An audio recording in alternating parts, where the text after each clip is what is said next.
పార్వతీపురం మన్యం జిల్లా జియమ్మ వలస మండలం చిన్నమేరంగి ప్రాథమిక వ్యవసాయ సహకార పరపతి సంఘం అధ్యక్ష కార్యదర్శుల ప్రమాణ స్వీకారం జరిగింది. ఈ కార్యక్రమానికి ముఖ్య అతిథిగా స్థానిక ఎమ్మెల్యే జగదీశ్వరి హాజరయ్యారు.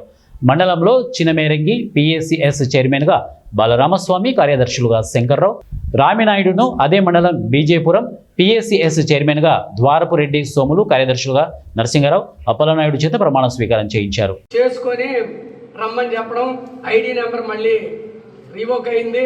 ఈ మధ్యనే మళ్ళీ ఆ మిషన్ ఇస్తామన్నారు. ఈ క్రాప్ మిషన్ ఇస్తే కానీ ఇక్కడ మళ్ళీ ఎరువులు ఇవ్వరు.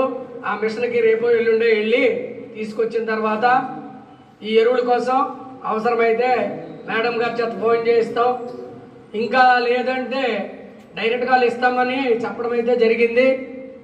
నేనైతే దానిలో ఫాలో అవుతున్నాను. అంచేత ఎరువు వచ్చినట్టే రైతులందరికీ ఈరోజు చూసుకుంటే ఏ రైతు కూడా ఇబ్బంది పడకూడదని చెప్పేసి కళ్ళల్లో ఉన్నటువంటి ధాన్యాన్ని కూడా మద్దతు ధర 24 గంటల్లో ప్రకటించిన ఘనత మరి కూటమి ప్రభుత్వంతోనే చెప్పాలి. మరి ఏదైతే గత కొన్ని సంవత్సరాల నుండి ఎన్ని ఇబ్బందులు పడ్డారో మీకు అందరికీ తెలుసు. కళ్ళల్లో ధాన్యాలు ఉండిపోయి మద్దతు ధర లేక చాలా ఇబ్బందులు పడిన రోజులు ఉన్నాయి. కాబట్టి అలాంటివన్నిటికన్నా స్వస్తి చెప్పి ఈరోజు మంచి ప్రభుత్వం, మన కూటమి ప్రభుత్వం ముందుకు సాగుతుంది. కాబట్టి మీరెవరు కూడా ఏ ఇబ్బంది లేకుండా ఏదైతే పిఎస్ఎస్ ద్వారా ఉన్నటువంటి ఎరువులైతేనేమి, అలాగే లోన్స్ అయితేనేమి, ఇవన్నీ కూడా సకాలంలో మీరు అందరూ సద్వినియోగం చేసుకోవాలి.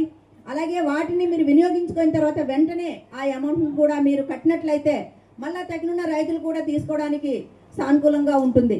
కాబట్టి ఇవన్నీ కూడా ఒకసారి మీరందరూ కూడా రైతుల్ని ఎక్కడికెక్కడికో తిరగకుండా ఇక్కడే మన దగ్గరే ఉన్నటువంటి దీని ద్వారా మీరందరూ ఈ సహాయాన్ని లబ్ధి పొందొచ్చు. కాబట్టి ఇవన్నీ కూడా కొంతమంది తెలియక బ్యాంకుల చుట్టూ చాలా తిరిగి ఇబ్బందులు పడి ఇదవుతుంటారు. అదేది లేకుండా ఈ రోజు చూసుకుంటే ప్రతి రైతులకు కావాల్సినవన్నీ కూడా అందించడానికి కూటమి ప్రభుత్వం ముందుకు పోతుందని తెలియదు.